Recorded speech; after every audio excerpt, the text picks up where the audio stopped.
Buenas noches, mi nombre es Catherine Mendoza Flores, soy estudiante de la carrera Asistente Social Advance y a continuación les voy a mostrar el mapa conceptual de la familia, que tiene por nombre forma de conformación de la familia.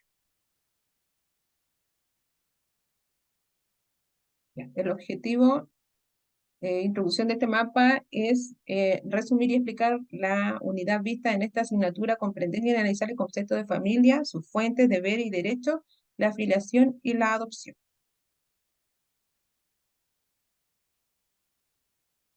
Entonces, empecemos.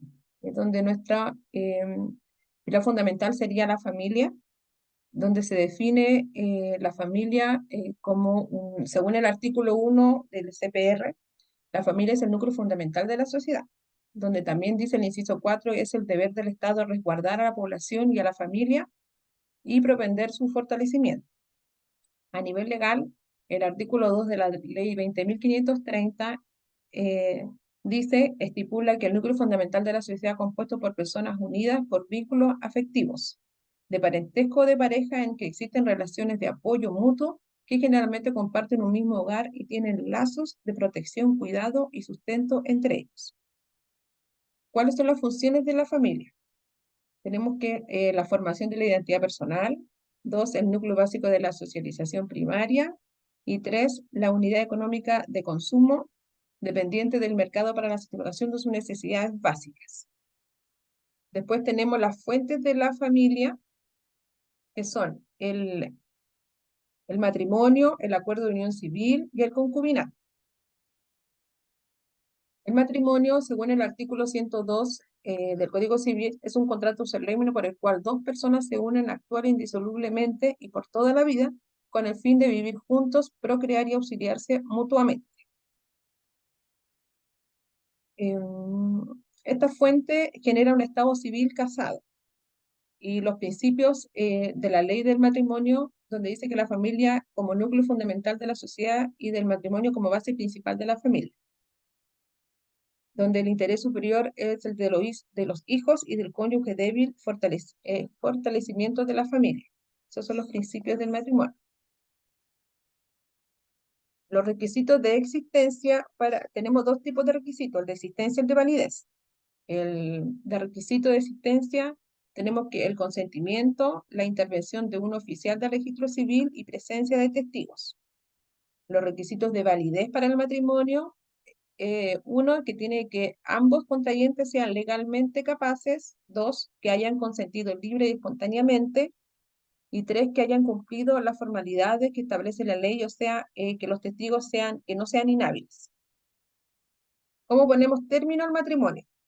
Hay algunas causales, uno, por la muerte real o presunta, por una sentencia firme de divorcio, por una sentencia firme de nulidad, o por voluntad del cónyuge que ya se ha rectificado su género, o sea, se haya cambiado su género.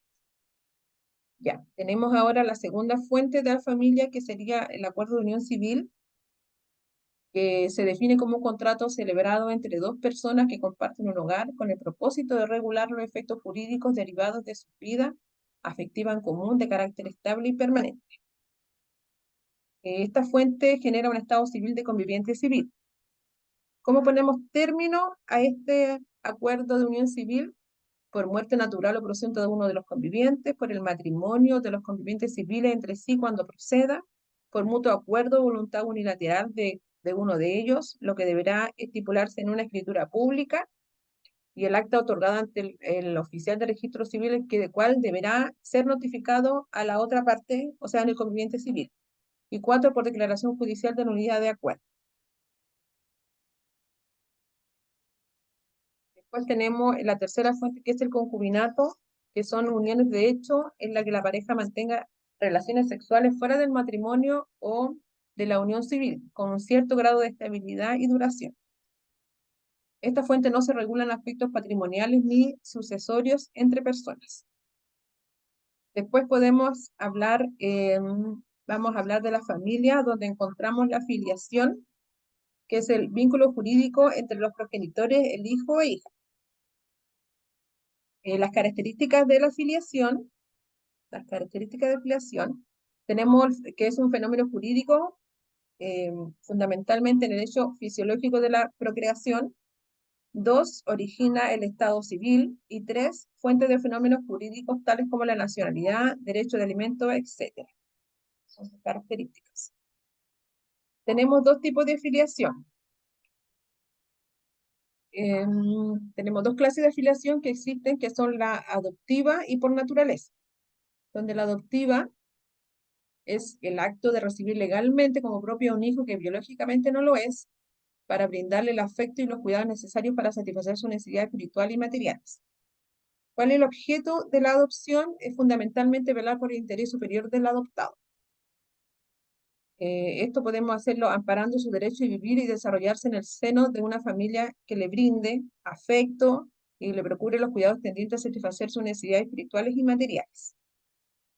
¿Quiénes pueden adoptar? Los matrimonios chilenos extranjeros con residencia permanente en Chile, los cónyuges chilenos extranjeros no residentes en Chile, los solteros, divorciados o viudos, chilenos extranjeros con residencia permanente en el país, y los abuelos. ¿Cuáles son los requisitos para adoptar? Tenemos algunos requisitos tales como para matrimonios con 2 o más años de matrimonio civil, salvo el cónyuge infértil. 2, para mayores de 25 y menores de 60 años, salvo que uno de los adoptantes sea ascendiente consanguíneo del adoptado. 3, diferencia de edad mínima de 20 años. Y 4, haber sido evaluado como idóneo física, mental, psicológicamente y moralmente por organismos correspondientes. Ahora vamos a ver cuáles son los niños y niñas adolescentes susceptibles de adopción.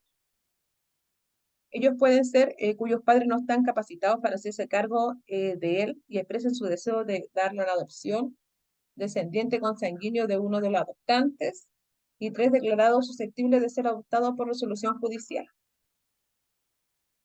Después tenemos la filiación por naturaleza, que se divide en determinada y no determinada. Y a la vez, esta determinada se divide en 3 más, que son la matrimonial, la no matrimonial y la reproducción asistida. La filiación matrimonial, cuando existe matrimonio entre los progenitores al tiempo de la concepción o nacimiento del hijo. Hay una filiación matrimonial cuando los progenitores contraen matrimonio con posterioridad a su nacimiento, cuya filiación haya estado determinada previamente.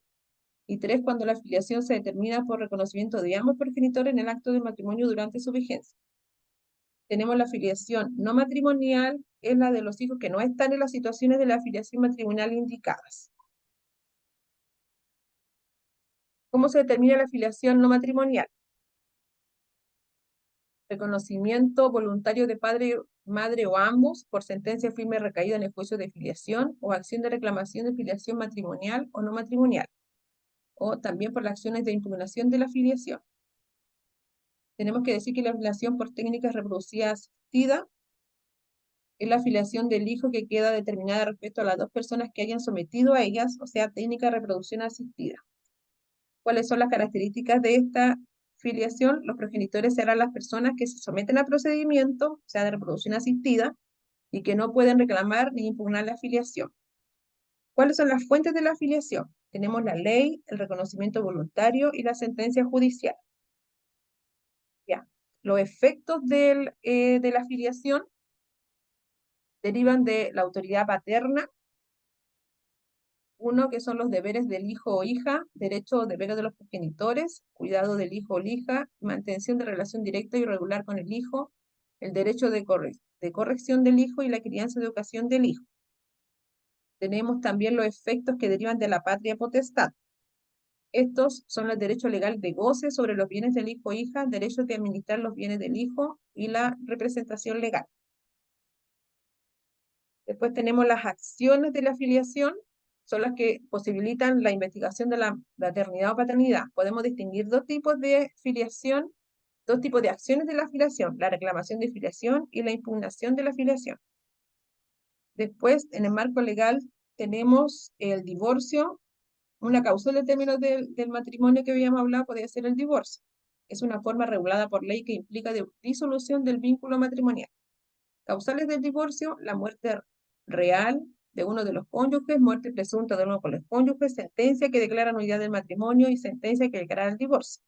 voluntad del cónyuge de la persona que ha obtenido rectificación de la ley 21.120 y la identidad de género. La doctrina ha señalado dos grandes tipos clases de divorcio, las cuales son el divorcio de sanción o divorcio por culpa, que opera como una sanción al cónyuge culpable de la conducta que lesiona gravemente la vida familiar. Para que opere esta causal, deben reunirse los siguientes requisitos. Falta imputable a uno de los cónyuges, la falta debe constituir una violación grave a los deberes y obligaciones que le impone el matrimonio, y que el incumplimiento de estos deberes o obligaciones debe ser intolerable en la vida en común. El artículo 54 señala que el que incurre en esta causal, entre otros casos, cuando ocurre alguno de los siguientes hechos: atentado contra la vida o malos tratos graves contra la integridad física del cónyuge o de los hijos, transgresión grave o reiterada de los deberes de convivencia, socorro y fidelidad, condena ejecutoriada por la comisión de los crímenes, alcoholismo o drogadicción, y la tentativa de prostituir al cónyuge o a los hijos. La segunda sería el divorcio remedio por cese de convivencia, que este tipo de una solución para la ruptura de la armonía conyugal. ¿Cuándo puede uno invocar este divorcio por remedio por cese de convivencia? Cuando los cónyuges lo piden de común acuerdo y el cese de la convivencia se ha producido por un lapso superior a un año. Cuando lo solicite uno de los cónyuges por haberse producido el cese efectivo de la convivencia conyugal por a lo menos 3 años. Para que opere este tipo de divorcio se requieren los siguientes elementos: que la convivencia conyugal haya cesado, que el cese de convivencia haya durado los 3 años mínimo, a lo menos 3 años, y que el demandante haya cumplido con su obligación de pagar alimentos cónyuge y hijos. ¿Cuáles son las características del divorcio? Pertenece exclusivamente a los cónyuges, corresponde a ambos cónyuges, salvo que el divorcio se deba a uno de ellos. Esta acción es irrenunciable, es imprescriptible y debe intentarse o ejercerse en la vida de los cónyuges. Actos del divorcio: se adquiere el estado de civil de divorciado, y el divorciado no afecta la afiliación determinada con los hijos, y el divorcio no, por término, los derechos de carácter patrimonial, ejemplo, derechos de alimento y los derechos de los cónyuges. En el marco legal tenemos las guardas y las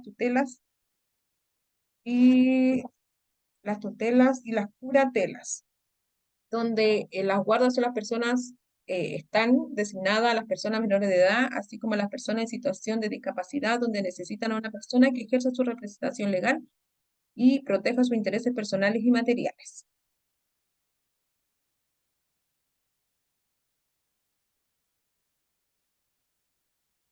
Vamos a pasar. Donde la diferencia entre la tutela y la curatela,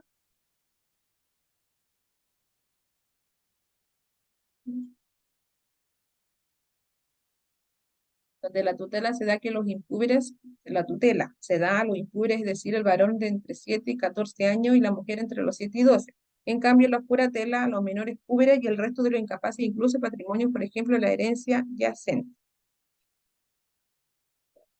Ahora, vamos a concluir. Entonces, para concluir nuestro mapa, esta presentación debemos señalar la importancia de la familia en la vida diaria de las personas y sobre todo en nuestra labor como profesionales, ya que para poder intervenir un caso es necesario apoyarse en el grupo familiar, y es de suma importancia saber todo lo relacionado con este ámbito, tanto social como legal. Bueno, me despido, muchas gracias.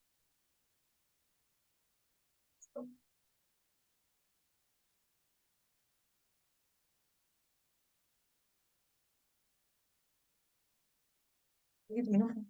No, no, no.